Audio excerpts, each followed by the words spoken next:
Actuelle, donc la réforme adoptée par Emmanuel Macron et la réforme Elisabeth Borne, c'est-à-dire que même avec le passage de 62 à 64 ans, le système serait déficitaire de 15 milliards d'euros en 2030 et de 30 milliards d'euros en 2045, pour différentes raisons. Et en plus, ce déficit masque quand même un versement de l'État de 45 milliards d'euros au régime public. Donc ça veut dire qu'en fait, il est beaucoup plus important. C'est juste qu'il est masqué par une compensation de l'État pour les régimes des fonctionnaires. Il faut quand même le rappeler, le régime des fonctionnaires pèse pour la moitié de la dette d'Emmanuel Macron sous les 7 ans. C'est-à-dire qu'Emmanuel Macron a fait plus 1000 milliards d'euros de dette et le régime des dettes des fonctionnaires a fait 500 milliards d'euros pour creuser le déficit et creuser la dette.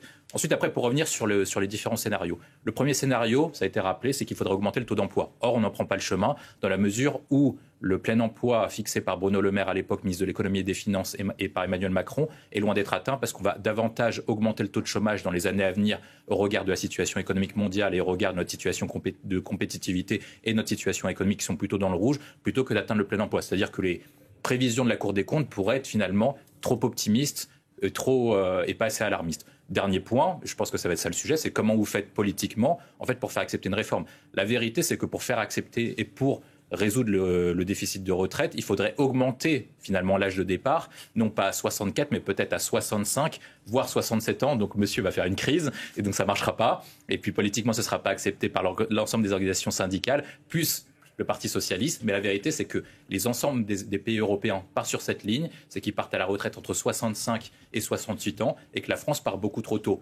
Je pense que politiquement, ce qu'on va faire, c'est qu'on va baisser l'âge de 64 à 63 ans, mais qu'on va augmenter le nombre d'années de cotisation, qui est une mesure qui paraît beaucoup plus égale. C'est-à-dire que ceux qui ont commencé plus tôt partiraient plus tôt, et ceux qui ont commencé plus tard partiraient plus tard. C'est-à-dire que vous faites basculer la durée de cotisation de 44 à la fin de la réforme à peut-être 46, voire 47. Alors on le voit, plusieurs pistes. De toute façon, il faut rappeler la base. C'est-à-dire qu'aujourd'hui, on a le choix. Si on veut équilibrer ce qu'on appelle le régime des retraites, il y a différentes solutions. Soit on augmente les cotisations, mais vous pénalisez les travailleurs parce que ça se fera sur le dos des travailleurs et sur le dos de l'emploi. Soit vous baissez les pensions de retraite, soit vous demandez aux Français de travailler plus longtemps. Il n'y a que ces trois scénarios qui sont possibles, et donc ça limite le champ possible, et c'est pour ça que vous n'êtes pas d'accord, parce qu'en fait, on a très peu de solutions. Le point qui est posé notamment depuis ce qu'on appelle la réforme Woerth, puis la réforme Touraine, c'est de demander aux Français de travailler plus longtemps parce qu'on considère qu'il n'est pas socialement acceptable que les Français payent davantage de cotisations parce que ça dégraderait l'emploi ou que les retraités baisseraient leur pension de retraite. Donc c'est le chemin qui a été choisi. À travers ça, vous avez deux chemins possibles. Le premier, c'est l'âge de départ à la retraite, c'est-à-dire qu'en fait, vous mettez un âge de départ minimal que vous augmentez chaque année. Et l'autre possibilité, c'est ce qu'a fait Marisol Touraine sous gouvernement de François Hollande, d'augmenter les durées de cotisation sans toucher à l'âge de départ. À peu près, c'est la solution qui est acceptée par les partenaires sociaux, notamment la CFDT, parce qu'on considère que c'est plus égal avec une chose qui est simple, c'est que si vous avez commencé à travailler plus tôt, vous pouvez commencer à partir plus tôt, juste en touchant à la question du nombre de durées de cotisation, plutôt qu'à l'âge de départ, avec un truc simple. Ceux qui ont commencé à travailler à 18 ans, même s'il y a des dispositifs qui sont spéciaux, ils peuvent partir plus rapidement à la retraite à taux plein. Ensuite, après, pour ce qui est politiquement acceptable dans ce genre de conciliabule, moi je ne suis pas en désaccord avec monsieur, en fait, il n'y a pas beaucoup de solutions possibles. Je pense que l'âge de départ à la retraite est très difficile à modifier. Au maximum, ils peuvent baisser de 64 à 73 ans, mais on ne reviendra jamais à 62 ans. Bayrou et Macron n'accepteront jamais. Deuxième possibilité, la baisse des pensions de retraite, vous ne pouvez pas le faire, tout simplement pour une raison simple politique, c'est que c'est l'électorat qui vote majoritairement pour le gouvernement, donc Macron n'acceptera jamais d'une baisse des pensions de retraite. Donc il restait une différente solution, c'était l'augmentation des durées de cotisation, parce que je vois que c'est la seule possibilité de mettre à la fois autour de la table et le patronat et une partie des syndicats des travailleurs, notamment la CFDT. En Suède. Mais je pense que ça va être ça le sujet, parce que de toute façon, il faut le dire très clairement, le système de répartition français est mort. De toute façon, à long terme, il n'a aucune chance d'être viable. On va illustrer par quelques chiffres. Le premier, c'est qu'en 1980, lorsque François Mitterrand fait passer l'âge de départ de la retraite de 65 à 60 ans, il y avait 2,8 actifs pour un retraité. En 2030, et vous le savez aussi bien que moi, il y aura 1,15 actifs pour un retraité. Donc, c'est-à-dire que même si on pousse le taux d'emploi au maximum, comme au niveau allemand, de toute façon, il n'y aura pas assez d'actifs pour le nombre de retraités actuels. Autre point intéressant, pourquoi est-ce qu'il faudrait pousser pour une retraite par capitalisation? C'est que l'ensemble des pays européens ne dépendent pas autant du système de répartition.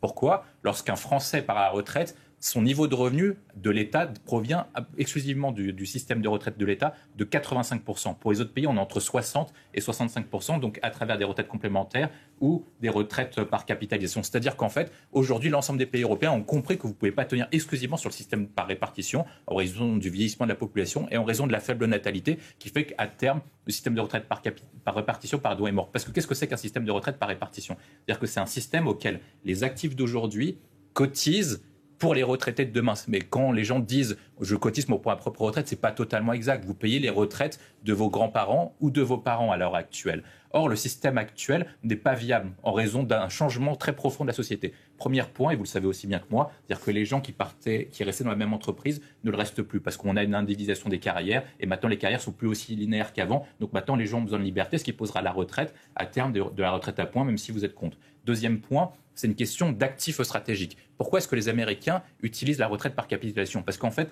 les fonds de pension, non seulement permettent de financer la retraite, mais surtout permettent de financer l'économie américaine. Et c'est grâce à ça qu'ils ont des grandes entreprises américaines et qu'ils puissent capitaliser, puissent investir sur le marché du travail américain et sur les grandes entreprises américaines, ce que nous, on n'est pas en capacité de faire parce que nos marchés financiers ne sont pas assez solides. Et dernier point, moi je pense que c'est ça le sujet essentiel, c'est que la retraite par capitalisation a un taux de rendement qui est supérieur à la retraite par répartition. Donc si vous voulez augmenter le pouvoir d'achat des actifs, si vous voulez augmenter le pouvoir d'achat des retraités, vous êtes obligé de passer par la capitalisation parce que les taux de rendement du marché boursier sur les 40 dernières années, vous le savez très bien parce que vous citez uniquement une crise, est bien supérieur au taux de rendement de la retraite par répartition. Avec une chose qui est simple, si vous cotisez à travers une retraite par répartition à l'heure actuelle, vous arriverez à la fin de votre carrière, soit sur les soit sur les 6 dernières années, soit sur les 6 derniers mois dans le public, à peu près à 65-75% de votre salaire. Donc vous êtes à peu près, en gros, le salaire moyen est à 1 850 €, donc les pensions moyennes sont à peu près au même niveau. Alors que si vous faites un système de retraite uniquement par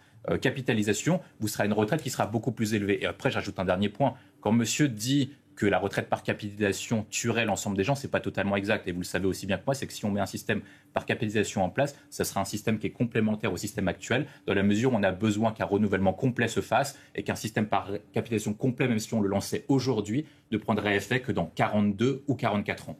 Un sujet. On est passé de 25 dans cette tranche d'âge à quasiment 45,9 aujourd'hui. Oui, alors que nos voisins soient à 76 ou à 77. Oui, mais c'est parce qu'ils ont un niveau de retraite à 65-67 ans. Donc ça veut dire que c'est normal qu'au niveau de cet âge-là... Regardez la durée de cotisation de ceux avec qui vous nous comparez. Mais vous savez très bien que depuis réforme Woerth et réforme Touraine, ça a permis d'augmenter le taux d'emploi des seniors. Donc, ce que vous dites est vrai aujourd'hui, mais que dans 5 ans ou dans 10 ans, ce ne sera pas vrai. Alors, vous savez, en début de...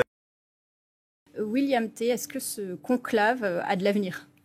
Tout dépend, il y a 2 situations possibles. Est-ce que les partenaires sociaux, que ce soit les représentants des salariés et du patronat, sont prêts à parvenir à un accord, ou est-ce qu'ils veulent rester campés sur leur position ? Alors qu'initialement, avant le début du conclave, on pensait qu'il pouvait y en avoir un accord possible, là, les différentes attitudes, et de vous et de M. Patrick Martin, laissent penser que ça va être beaucoup plus difficile. Pourquoi ? Parce qu'il y a des intérêts qui sont irréconciliables. Vous ne pouvez pas faire en sorte de réduire le déficit du régime des retraites en baissant l'âge de départ à la retraite. C'est quasiment impossible, si ce n'est à faire peser le poids de l'effort sur et les travailleurs et les retraités. Donc, il faut trouver un moyen de financement. Le deuxième point, moi, je pense, qui est compliqué aussi, c'est la durée, en fait. À partir du moment où vous voulez mettre une durée qui soit aussi longue, c'est compliqué et éloigné également de la période du budget d'avoir des syndicats qui auraient été responsables. S'il fallait parvenir à un accord au moment qui était adossé, par exemple, au vote du budget, toutes les associations et tous les représentants des syndicats et travailleurs et patronaux auraient été forcés de se mettre autour de la table. Là, maintenant, le sentiment d'urgence est beaucoup moins présent parce que le budget est passé, parce que François Bayrou est toujours en place et que la menace de censure s'éloigne quand même un tout petit peu, même s'il faut garder l'affaire Betterham en tête. Antoine Comte, quel scénario, si